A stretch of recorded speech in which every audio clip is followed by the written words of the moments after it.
उद्धव ठाकरे उद्या मराठवाडा दौऱ्यावर असतील। यावेळी ठाकरे शेतकऱ्यांशी संवाद साधणार असल्याची माहिती, या संदर्भात महत्त्वाची माहिती अंबादास दानवेंनी दिली आहे। 700 ते 800 गावांच्या शेतकऱ्यांशी संवाद साधला जाईल।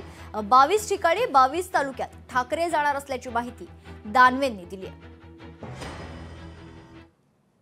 मला असं वाटतं या माध्यमातून जनजागृती करून सरकारवर दबाव येऊन निश्चित शेतकऱ्याच्या पदरात जास्तीत जास्त मदत पडावी अशा प्रकारचा आमचा उद्देश आहे।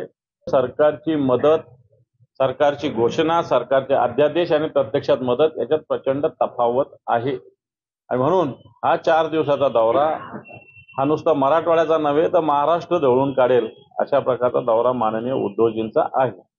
उद्धवजी ठाकरे साहेबांचा दौरा हा शेतकऱ्यांनाच बोलतं करणारा आहे।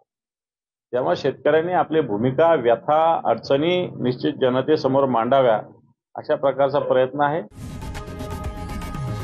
लोकशाही मराठी ऐका, पहा, जागरूक रहा।